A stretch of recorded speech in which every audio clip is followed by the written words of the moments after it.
Good evening friends आज का जो हमारा टॉपिक है वो रहेगा कंपाउंड इंटरेस्ट। जैसा कि हम कंपाउंड इंटरेस्ट और सिंपल इंटरेस्ट के बारे में बेसिक पढ़ चुके हैं कि दोनों में डिफरेंस क्या है, दोनों में कॉमन पॉइंट्स क्या है। आज हम बात करेंगे कंपाउंड इंटरेस्ट की और एक ही एग्जांपल से हम इन चीज़ों को बहुत अच्छे तरीके से समझने वाले हैं। तो दोस्तों ध्यान से समझिएगा इस बात को, कंपाउंड इंटरेस्ट क्या है और कंपाउंड इंटरेस्ट को हम कैसे सिंप्लीफाई कर सकते हैं। तो चलिए दोस्तों स्टार्ट करते हैं हमारा कंपाउंड इंटरेस्ट। सबसे पहले बेसिक सा पॉइंट था दोस्तों हमारा फर्स्ट वीडियो का कि इंटरेस्ट क्या चीज़ है और इंटरेस्ट के टाइप कौन कौन से हैं। हमने पढ़ा था कि इंटरेस्ट दो टाइप का है, साधारण ब्याज सिंपल इंटरेस्ट और कंपाउंड इंटरेस्ट चक्रवृद्धि ब्याज। तो आज हम बात करेंगे चक्रवृद्धि ब्याज। सबसे पहले तो चक्रवृद्धि ब्याज के बारे में हमें यही पता होना चाहिए कि चक्रवृद्धि ब्याज एक्चुअल में होता क्या है। तो आप ये मान सकते हो कि हर साल जो भी आपको ब्याज मिलता है, अगर आप उस ब्याज पर इंटरेस्ट लेते हो तो वो क्या हो गया, चक्रवृद्धि ब्याज। मतलब क्या है इस बात को समझते हैं। सपोज कीजिए आपने किसी को 100 रुपये उधार दिए और जो रेट ऑफ इंटरेस्ट है वो है 10% और जो टाइम है सपोज कीजिए वो 3 इयर्स का है। अब कंपाउंड इंटरेस्ट को कैलकुलेट करने के लिए हमें क्या करना होगा, हमें इसे वन ईयर के लिए कैलकुलेट करना होगा। इसका मतलब ये जो 3 साल हैं ये वन ईयर और 1 ईयर में ब्रेक हो जाएंगे। मतलब जितना भी टाइम होगा हम उसे वन ईयर के इंटरवल में ब्रेक करेंगे। अब सबसे पहले क्या करना होगा, इस 100 रुपीज पर 10% के रेट से फर्स्ट ईयर के लिए इंटरेस्ट निकालेंगे। तो हमारा जो भी इंटरेस्ट आएगा, तो सपोज कीजिए हमारा इंटरेस्ट आया 10 रुपीज। अब नेक्स्ट ईयर क्या होगा दोस्तों, जब हम सेकेंड ईयर में आएंगे तो इस 100 रुपए पर इस 1% की रेट से 10 रुपीज इंटरेस्ट मिलेगा। लेकिन जो पहले साल का इंटरेस्ट आया है हमारा 10 रुपए, उस पर भी 10% की रेट से इंटरेस्ट मिलेगा जो कि होगा 1 रुपया। तो मैं इसे बोल सकता हूँ क्या, ब्याज पर ब्याज। मतलब क्या है कि एक जो फिक्स वैल्यू है वो तो मिलेगी, लेकिन हर साल इंक्रीमेंट लगेगा किस पर, जो कि हमारा लास्ट ईयर का ब्याज रहा होगा उस पर ब्याज मिलेगा हमें। तो ये है पॉइंट हमारा कंपाउंड इंटरेस्ट का। अब बात करते हैं कि कंपाउंड इंटरेस्ट को कैलकुलेट कैसे करना है हमें और कंपाउंड इंटरेस्ट में कैसे कैसे क्वेश्चन पूछे जाते हैं। तो सबसे पहले बात करेंगे दोस्तों कंपाउंड इंटरेस्ट के फॉर्मूला की। तो कंपाउंड इंटरेस्ट का जो हमारा फॉर्मूला है दोस्तों, वो फॉर्मूला होता है amount is equal to principal into 1 plus r/100 तो इसकी पावर है दोस्तों t, जहां पे a stands for amount. Amount का मतलब हम सभी को पता है, अमाउंट हो गया हमारा मिश्रधन। मिश्रधन होता है दोस्तों, सपोज कीजिए आपने किसी को 100 रुपए उधार दिए, उस व्यक्ति ने आपको 120 रुपए वापस किए। जो 120 है वो हमारा होगा मिश्रधन, क्योंकि इस 120 में एक तो आपके 100 रुपए जुड़े होंगे और दूसरा जो एक्स्ट्रा 20 रुपए है वो भी इसी के अंदर इंक्लूड है। इसका मतलब क्या हो गया कि आप जो रुपए उधार दोगे वो तो होगा प्रिंसिपल, लेकिन जो रुपए आपको वापस मिलेंगे वो होगा आपका अमाउंट या मिश्रधन। और अमाउंट को रिप्रेजेंट किया जाता है इसे ए से।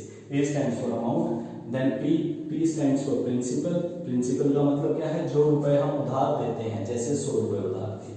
फिर आ गया दोस्तों T stands for time. Time हो गया आपने कितने समय के लिए, 1 साल 2 साल, जो भी आपके पास टाइम अवेलेबल होगा। देन रेट का मतलब हमें पता है 100 रुपए पर 1 साल का ब्याज। पहले वीडियो में दोस्तों इन सारी बेसिक टर्म्स को बहुत अच्छे तरीके से एक्सप्लेन किया गया है। हमें पता है आर क्या बताया गया था, रेट क्या होता है, 100 रुपए पर 1 साल का ब्याज। इस बात को एक एग्जांपल से समझते हैं। सपोज कीजिए 20% पर एनम। यहाँ पर जो रेट होगी वो आपको per annum, annually in terms में यूज की जाएगी, पर एनम या एनुअली, इसे हम लोग बोल सकते हैं वार्षिक। तो इसका मतलब क्या है, 20% का मतलब हो गया दोस्तों 20/100। इसका मतलब क्या है कि अगर ये 100 रुपए होते तो हमें 1 साल में 100 रुपए पर 1 साल में कितने रुपए इंटरेस्ट मिलता, 20 रुपए इंटरेस्ट मिलता। तो ये है दोस्तों हमारा रेट। तो ये था हमारा कंपाउंड इंटरेस्ट का formula. Compound interest is equal to, हमें निकालने के लिए क्या करना पड़ेगा, amount is equal to principal into 1 plus r/100 की power t, where a amount, p principal, r rate, t time. अगर यहाँ से आपसे कंपाउंड इंटरेस्ट पूछा जाए तो कंपाउंड इंटरेस्ट निकालने के लिए क्या करेंगे, amount minus principal, amount minus principal, ये हो जाएगा हमारा कंपाउंड इंटरेस्ट। ये बात क्लियर होनी चाहिए दोस्तों हमें। अब कोई क्वेश्चन से समझते हैं इस चीज को, तो हम स्टेटमेंट नोट करेंगे दोस्तों। सबसे पहला एग्जांपल, तो इसी एक एग्जांपल से हम काफी चीजों को समझेंगे। देखिए बिल्कुल बेसिक एग्जांपल लेंगे। मैंने बोला कि प्रिंसिपल, सपोज कीजिए प्रिंसिपल हो गया हमारा 1000 रुपये, आपने किसी को 1000 रुपये उधार दिए और जो रेट ऑफ इंटरेस्ट है वो हो गई 10% और जो टाइम हो गया दोस्तों वो हो गया 3 इयर्स का, और ये रेट परसेंट जो है ये है पर एनम, एनुअली, ठीक है, पर एनम। आपसे पूछा गया कि अमाउंट क्या होगा आफ्टर 3 ईयर, 3 ईयर के बाद अमाउंट क्या होगा। अब सबसे पहले तो हमें क्या करना होगा दोस्तों, यहाँ से अमाउंट निकालना होगा। अमाउंट निकालने के लिए हमारे पास जो फॉर्मूला अवेलेबल है वो है A is equal to P into 1 plus R by 100 और इसकी जो पावर हो गई वो हो गई D। तो ये हो गया amount is equal to principal. Principal कितना हो गया 1000 इंटू रेट हो गई दोस्तों हमारी 10%, तो 10 बाई 100, तो टाइम हो गया दोस्तों 3 इयर्स का। इसे सिंप्लीफाई करेंगे तो ये हो जाएगा 1000 इंटू 10 प्लस 1 11, 11 बाई 10 और 11 बाई 10 की पावर 3 होने का मतलब क्या है, इसे 3 टाइम्स लिखना पड़ेगा। 11 बाई 10, 11 बाई 10, 11 बाई 10, सिंप्लीफाई 0 0 0, तो 11 इंटू 11 121, 121 इंटू 11 कितना हो गया 1331, और हमें डायरेक्ट भी पता है दोस्तों 11 का क्यूब क्या होता है 1331। इसका मतलब 3 साल के बाद जो हमें अमाउंट पे करना पड़ेगा, जो हमें पैसे वापस देने पड़ेंगे वो कितने होंगे 1331 रुपए।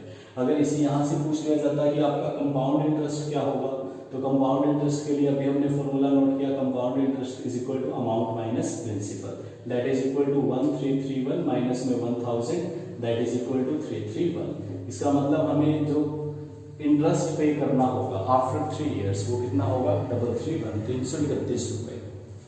अब ये तो था दोस्तों हमारा बेसिक क्वेश्चन। इस टाइप के आपको क्वेश्चन देखने को मिलते हैं, आप बिल्कुल बेसिक तरीके से समझे इस चीज को। अमाउंट पे पता है दोस्तों, रेट पता है, टाइम पता है, हमें डायरेक्ट यहाँ पे क्या करना होगा, अमाउंट का फॉर्मूला लगाना होगा। अमाउंट का फॉर्मूला हमें पता है, amount is equal to principal into 1 plus R by 100 raised to power t। इन सब की कंप्लीट पावर हो जाएगी t, which where t is time.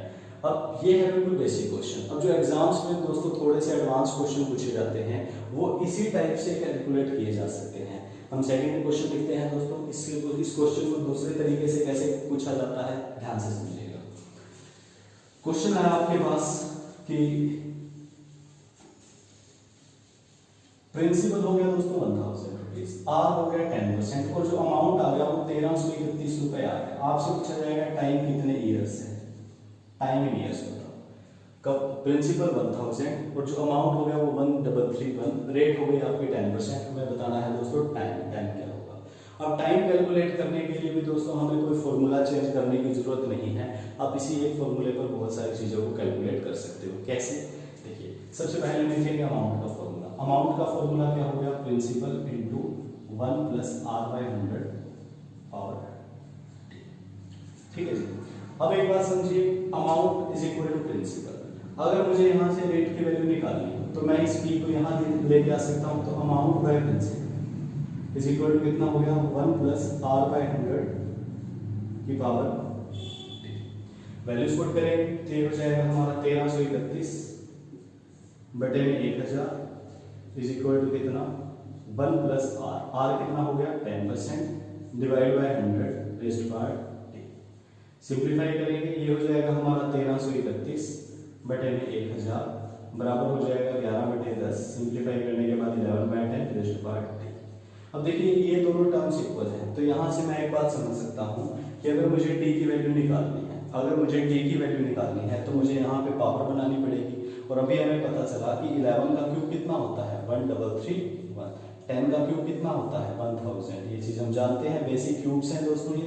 तो इसे मैं इस तरह से लिख सकता हूँ 11 बाय 10 का cube is equal to 11 by 10 raised to power t। Base cancel, तो जो हमारा t आ गया वो कितना आ गया 3 इयर्स। इसका मतलब ये कंडीशन अगर आप लोग चाहते हो तो टाइम आपको कितना देना पड़ेगा 3 साल का देना पड़ेगा। ये बात क्लियर होनी चाहिए दोस्तों। अब इसी तरह यहाँ से आप बहुत इजीली रेट भी कैलकुलेट कर सकते हो। रेट कैलकुलेट करने के लिए भी हमें क्वेश्चन चेंज करना पड़ेगा। देखिए आप सिंपल सा कंसेप्ट है, यहाँ पे आप रेट्स की वैल्यू, आप टाइम की वैल्यू पुट कर दीजिएगा, रेट आप इजीली कैलकुलेट कर सकते हो। कैसे, नेक्स्ट एग्जांपल से इस बात को समझते हैं।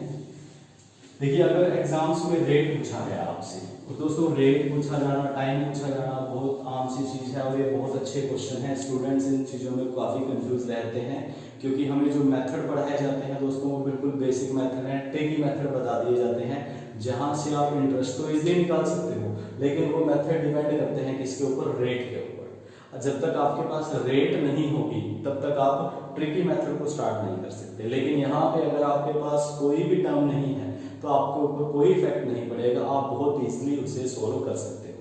देखिए अब अगर आपसे यहाँ से रेट पूछा गया तो टाइम आप लोग बता सकते हो, टाइम 3 साल गिवन होगा। अमाउंट आपको गिवन है दोस्तों 1331 रुपीज।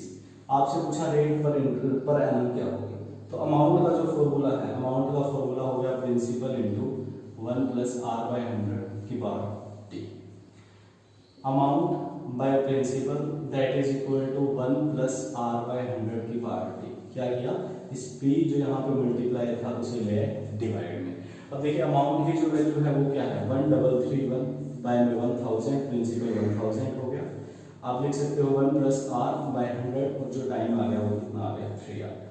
अब यहाँ से दोस्तों आप एक बात अच्छे तरीके से समझ सकते हो कि अगर आपको r निकालना है, ध्यान से देखिएगा, अगर आपको r निकालना है तो सबसे पहले क्या करना पड़ेगा, पावर पे इक्वल करना पड़ेगा, क्योंकि एक तरफ पावर है ही नहीं, दूसरी तरफ पावर में है चीजें, तो मुझे क्या करना पड़ेगा, इस तरफ इसे सिंप्लीफाई करना पड़ेगा ताकि ये पावर की फॉर्म में आ जाए।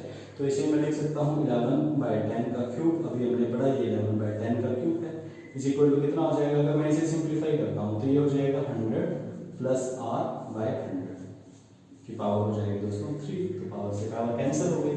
अगर मुझे अब यहाँ से r की वैल्यू कैलकुलेट करनी है तो मेरे पास जो वैल्यू आई वो क्या है, 11/10 that is equal to 100 + r/100। इसे सिंप्लीफाई करने के लिए क्या क्रॉस मल्टीप्लाई करेंगे तो 11 × 10 हो जाएगा 110 that is equal to 100 + r। तो जो r की वैल्यू आ जाएगी वो आ जाएगी मेरे पास 110 माइनस में 100 दैट इज इक्वल टू 10%। तो जो r आ गया हमारा वो क्या आ गया, 10% आ गया। तो दोस्तों इस वीडियो में हमने सिंपल कंपाउंड इंटरेस्ट कैसे कैलकुलेट करना है इस बात को समझा, कंपाउंड इंटरेस्ट से टाइम कैसे कैलकुलेट किया जाता है हम इस बात को समझ पाए, रेट कैसे कैलकुलेट करनी है हम इस बात को समझ पाए हैं। तो जो नेक्स्ट वीडियो होगी दोस्तों उसमें अगर हम उसमें जो कंसेप्ट होगा हमारा, उसमें जो टॉपिक होगा हमारा वो इतना होगा कि अगर आपके पास टाइम को वेरी किया जाए या रेट को वेरी किया जाए, रेट को अगर आपके पास पर मंथ के हिसाब से दिया जाए, जो टाइम है उसे डेज के हिसाब से दिया जाए, तो आप कंपाउंड इंटरेस्ट कैसे निकालोगे। या अगर आपसे रेट दी जाए, टाइम पूछा जाए और टाइम प्रॉपर ना निकल रहा हो तो आप उसे कैसे सिंप्लीफाई कर सकते हो, जो कि बहुत अच्छा कंसेप्ट है। तो उसे हम लोग आने वाली वीडियोज में पढ़ेंगे ताकि आप हर एक पॉइंट को डिफ्रेंशिएट कर सको और बहुत अच्छे तरीके से चीज़ों को समझ सको। Thank you so much.